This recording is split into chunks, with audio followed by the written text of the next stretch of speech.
말씀을 함께 읽도록 하겠습니다. 누가복음 17장 11절로 19절 말씀입니다. 오늘 하나님께서 주신 말씀은 누가복음 17장 11절에서 19절 말씀입니다. 누가복음 17장 11절로 19절 말씀입니다. 하나님 말씀이 선포되는 시간입니다. 모두 일어서서 말씀을 읽도록 하겠습니다. 다 함께 읽겠습니다. 시작. 예수께서 예루살렘으로 가실 때 사마리아와 갈릴리 사이로 지나가시다가 한 마을에 들어가시니 나병 환자 10명이 예수를 만나 멀리 서서 소리를 높여 이르되 예수 선생님이여 우리를 불쌍히 용서하거늘. 보시고 이르시되 가서 제사장들에게 너희 몸을 보이라 하셨더니 그들이 가다가 깨끗함을 받은지라. 그 중에 한 사람이 자기가 나은 것을 보고 큰 소리로 하나님께 영광을 돌리며 돌아와 예수의 발 아래 엎드려 감사하니 그는 사마리아 사람이라.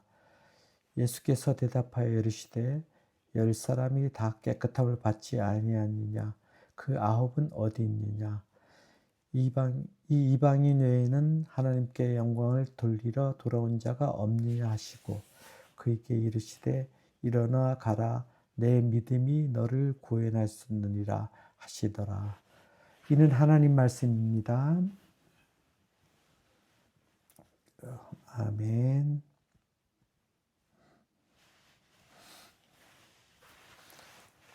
오늘 본문 말씀은 예수님께서 예루살렘을 향하여 가시던 중에 사마리아와 갈릴리의 접경 지역의 한 마을을 지나가시다가 그곳에 살고 있던 10명의 나병 환자를 고쳐주신 사건을 보도하고 있습니다.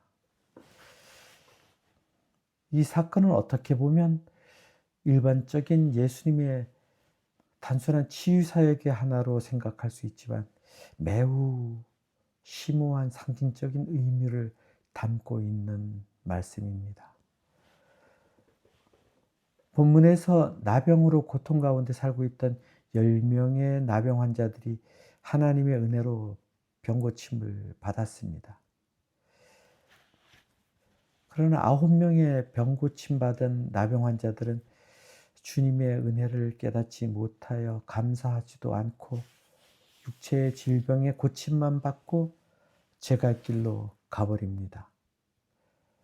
반면에 이방인 한 사람, 즉 사마리아 사람은 예수님께로 돌아와서 나병을 고쳐주신 은혜에 감사하고 하나님께 영광을 올려드림으로 육체의 질병뿐만 아니라 영혼까지 살게 되는 구원을 얻게 됨을 말씀하고 있습니다. 이것은 오늘날 많은 사람들이 복음을 듣고 말씀을 접하게 되지만 그 중에 대다수의 사람들이 돌아오지 않는 9명의 나병 환자들과 같이 예수님의 사랑과 구원의 가치를 알지 못해서 영접하지 않으므로 구원을 받지 못한다는 것을 의미합니다. 반면에 예수님께 돌아온 이방인 한 사람, 즉 사마리아 사람과 같이 소수의 사람만이 복음의 참된 가치를 깨닫고 감사하며 주님 앞에 나옴으로 영원한 천국, 구원을 얻게 된다는 것을 말씀하고 있는 것입니다. 이와 같이 오늘 말씀은 예수님의 단순한 치유 사역이 아닌 하나님의 은혜에 대한 감사를 통해서 구원의 은혜를 얻는 심오한 신학적인 의미를 담고 있다는 것을 알 수 있습니다. 오늘 본문에 나병을 말씀하고 있는데요. 본문으로 들어가기 전에 먼저 나병에 대해 간단하게 살펴보고자 합니다. 그래서 첫 번째 메시지는 나병에 관한 단상인데요. 여러분은 나병에 대해서 알고 계시나요? 아마도 저와 비슷한 세대나 그 이전에 출생한 세대는 알고 있을 것입니다. 그런데 70년대 후반이나 8, 90년대 이후에 출생한 젊은 세대는 잘 모를 것으로 생각이 됩니다. 오늘 본문에 언급된 나병, 헬라어로 레프로스라고 그러는데요. 이 병은 감염되면 그 부위가 썩어 문드러지는 그런 병입니다. 그래서 영화에서, 옛날 영화에는 이 병에 걸리면은 코가 문드러지고 뭐 팔이 없어지고, 그래서 붕대를 감싸고, 코가 문드러졌기 때문에 흉하기 때문에 붕대를 감싼 모습으로 그렇게 표현하기로 했습니다. 그리고 후유증이 그와 같이 뭐 코가 문드러져서 없어진다거나, 그러지 않으면 손발이 없어진다거나 이렇게 나타나고, 완치가 어려워서 과거에는 걸리기만 하면 그런 후유증을 낳기 때문에 공포스러운 감염병으로 인식되어 가지고 이 사람들을 접촉하는 것조차 꺼리고, 가족까지도 가까이 하지 않을 만큼 기피와 혐오의 대상이 되었던 질병이었습니다. 혹시 여러분들 문둥병자라고 들어보셨나요? 문둥병자가 바로 이 질병을 말하는 겁니다. 여러분들은 실감하지 못했지만 저희는 어렸을 때 이 사람들을 멀리서 보았거든요. 이 사람들이 동네에 가까이 오지 못하고 멀리서 진짜 동냥을 하면서 살았는데 보았기 때문에 우리는 피부로 느꼈는데, 이 질병이 1980년대 치료약이 개발되어서 조기에 치료가 되고 완치가 가능해짐에 따라 오늘날에는 거의 사라진 질병이 되었습니다. 그렇기 때문에 여러분들이 아마 잘 느끼시지 못할 거예요. 그래서 이 치료약을 개발한 사람이 이름을 붙여서 지금은 한센병이라고 불리고 있습니다. 이 나병은 과거 일제강점기 때 전염성과 후유증에 대한 잘못된 인식으로 나 환자들이 혐오와 차별, 기피의 대상이 되었기 때문에, 여러분들 아실지 모르겠는데 전남 고흥의 소록도와 충남 논산의 성곽마을에 강제로 이주시켜서 격리 수용함으로써 나병 환자들에게 씻을 수 없는 상처를 준 아픔이 있는 그런 질병입니다. 그리고 기독교적으로는 신사참배를 거부해서 옥고를 치렀고, 6.25 때 공산당에 의해서 두 아들이 총살을 당하고도 그 두 아들을 죽인 원수를 양자로 삼았던 손양원 목사님과도 관련이 있는 질병이기도 합니다. 왜냐하면 이 손양원 목사님께서 모두가 외면하고 기피했던 소록도에서 집단으로 수용돼 생활하고 있는 나병 환자들에게 복음을 전하고 그들의 삶을 직접 돌보았던 참 신앙의 사랑과 용서를 실천했던 분이시기 때문입니다. 지금은 손영원 목사님의 흔적이 남아있는 애양원 교회와 수용 시설물들이 가슴 아픈 과거 역사의 체험장으로 활용되고 있고, 기독교인들에게는 성제와 같이 순례의 장소로 많이 알려져서 방문하고 있습니다. 저도 23년도에 어떤 단체에 제가 소속돼서 방문을 한 적이 있었는데요. 그때 가서 피부로 느낄 수 있는, 간접적으로 그래도 느낄 수 있는 시설물을 돌아보고, 또 교회를 돌아보고, 손영 목사님의 그 목회의 흔적을 살펴봄으로써 많은 걸 느낄 수 있는 그런 시간을 가진 적이 있었습니다. 이와 같이 우리 역사에서도 그랬듯이, 또 구약 성경에는 레위기 13장 45절과 46절에 이렇게 말씀하고 있습니다. 나병 환자는 옷을 찢고 머리를 풀며 윗 입술을 가리고 외치기를 부정하다 부정하다 할 것이요, 병이 있는 날 동안은 늘 부정할 것이라. 그가 부정한즉 혼자 살되 진영 밖에서 살지니라 는 말씀처럼, 나병 걸린 사람은 구약 시대부터 가족은 물론 다른 사람들과 따로 떨어져 살 수밖에 없었기에 마을 밖에서 멸시와 천대를 받으며 참혹한 삶을 살았습니다. 그래서 그들은 마을 외곽의 운막 같은 곳에서 살았는데 예수님께서 바로 사마리아와 갈릴리 접경 지역의 나병 환자 마을을 지나가게 되자 멀리서 예수님께 소리 높여 병 고침의 은혜를 베풀어 달라고 부르짖는 것입니다. 그래서 두 번째 메시지는 절박하고 순수한 믿음이 은혜를 부른다입니다. 예수님의 치유 사역에 대한 말씀에 들어가기 전에 우리는 먼저 하나님께서 어느 때 일하시고 역사하는지 알기를 원합니다. 성경의 하나님은 거래의 하나님이 아닙니다. 내가 조금 더 열심을 내면 하나님께서 조금 더 내게 다가오시고 내가 더 많은 열심을 내면 더 많이 다가오시는 그런 하나님이 아니신 걸 여러분들 아시죠? 우리를 구원하심도 우리의 어떤 행위나 어떠한 노력에 대한 대가가 아닌 믿음으로 값없는 은혜로 주신 것임을 우리는 알고 있습니다. 그렇다면 우리의 선행, 우리의 열심, 우리의 최선이 하나님의 마음을 움직이지 못한다면, 하나님이 일하시지 않으신다면 우리를 바라보게 하시고 하나님께서 우리를 통해 감동받으셔서 마음을 움직이셔서 일하실 수 있도록 하는 비밀은 무엇이겠습니까? 예수님께서 본문 13절을 통해서 말씀하십니다. 경청하시기 바랍니다. 예수님께서 한 마을에 들어가실 때였습니다. 그때 어디선가 절규하는 소리가 들려옵니다.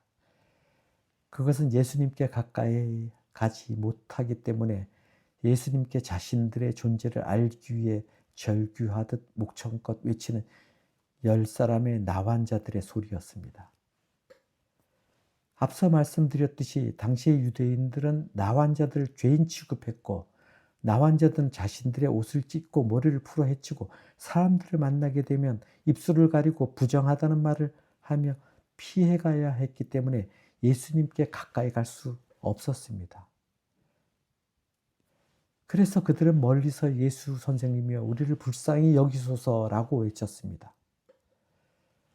병고침을 받아 참혹한 현실에서 벗어나려고 안간 힘을 다해 발버둥을 치고 있는 10명의 나병 환자들의 절규였습니다. 예수님을 부르는 것, 사람에게 가까이 가는 것은 어쩌면 죽을 수도 있는 위험한 행동이었습니다.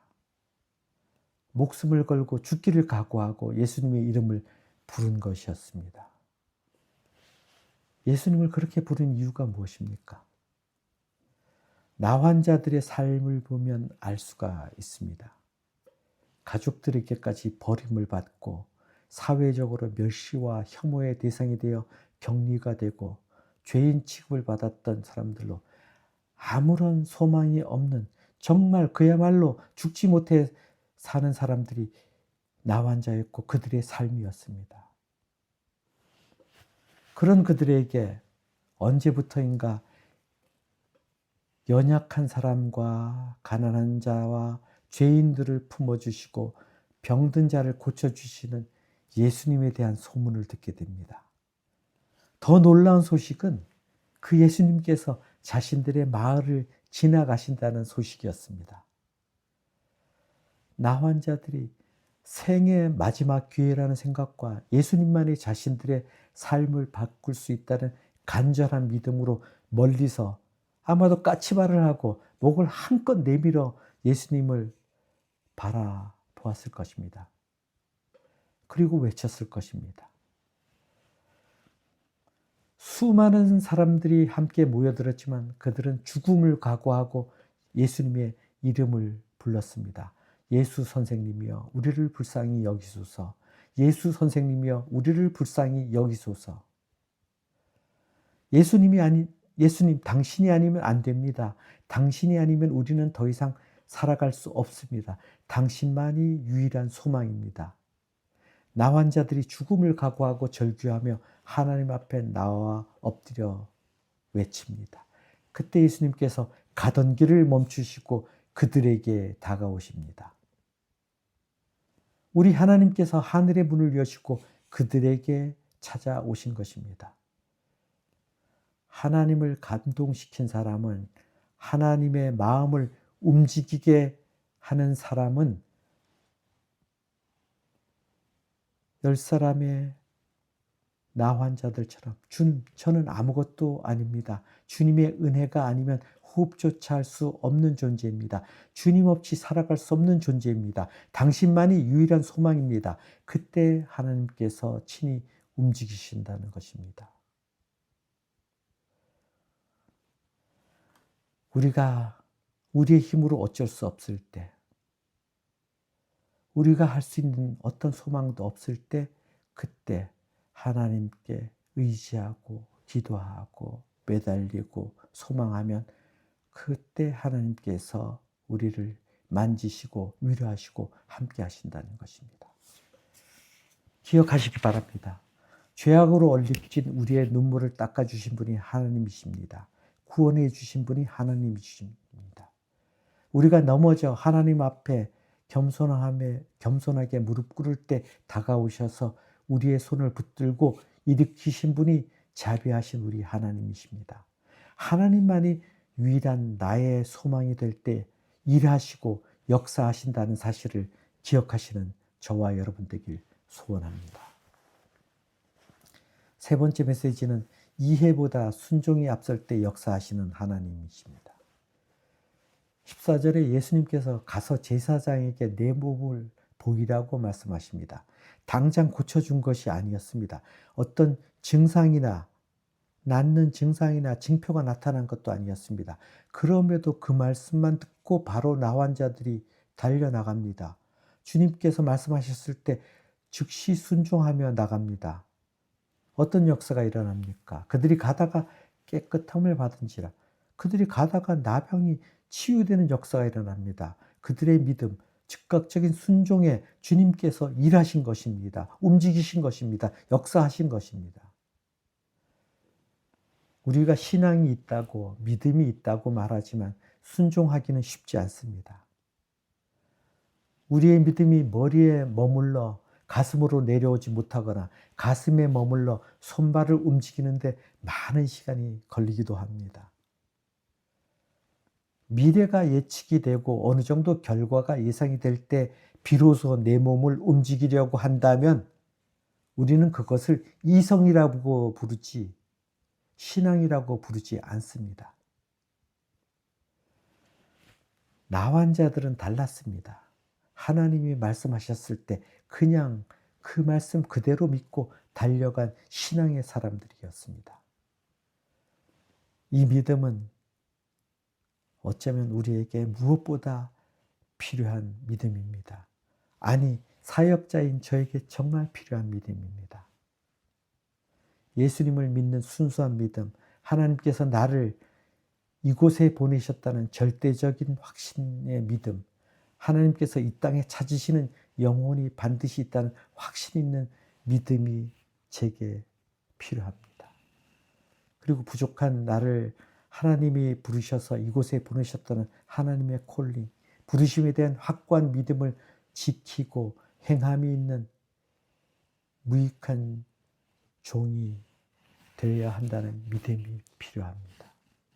마침내 이 땅에서 달려갈 길을 다 마친 후에 나는 마땅히 할 일을 하였을 뿐이라고 고백하는 종이 될 수 있는 그런 믿음을 갖는 사역자가 되길 소원합니다. 이를 위해서 여러분들이 많은 기도를 해 주시기를 부탁을 드립니다. 네 번째 메시지, 마지막 메시지는 감사는 구원을 완성하는 믿음의 징표입니다. 오늘 주님 앞에 놀라운 병고침의 은혜를 받은 사람들은 어떻게 반응했습니까? 10명이 병고침을 받았지만 돌아온 사람은 한 사람이었고 그는 사마리아 사람이라고 말합니다. 유대인들 눈에는 마치 짐승 취급을 당했던 그 이방인 사마리아 사람만이 주님께로 돌아와서 감사를 드린 것입니다. 그는 예수 그리스도 앞에 무릎 꿇음으로 육신의 질병을 고쳤을 뿐만 아니라 영혼까지 살아나는 구원의 은혜를 받은 것입니다. 나머지 9사람은 육신의 질병에서 해방은 되었지만 예수님을 더 깊이 알아가는 기회를 놓쳐버리는 영혼이 살아나는 구원의 은혜를, 천국을 얻지 못하는 안타까운 사람들이 되고 말았습니다. 어쩌면 부모, 형제, 일가, 친척, 친구들, 가까운 사람들을 먼저 만나고 싶었고 세상 일을 먼저 하고 싶었을 것입니다.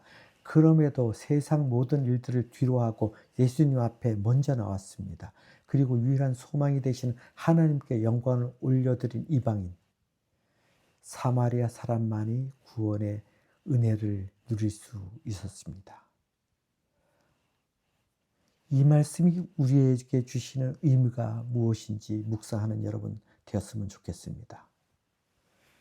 사랑하는 형제자매 여러분, 우리 모두는 영적으로는 이 나병 환자들과 같은 사람들이었습니다. 하나님의 축복 안에서 머물지 못하고 하나님의 축복 밖에서 살았던 외인과 같은, 이방인과 같은 사람들이었습니다.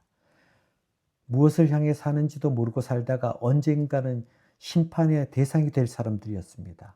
이런 우리에게 언젠가 어떤 모습으로 우리 각 사람에게 주님께서 찾아오셔서 우리의 영적인 눈을 열어주시고 주님을 만나게 하시고 나의 하나님으로 영접하게 하셔서 구원하신 것입니다.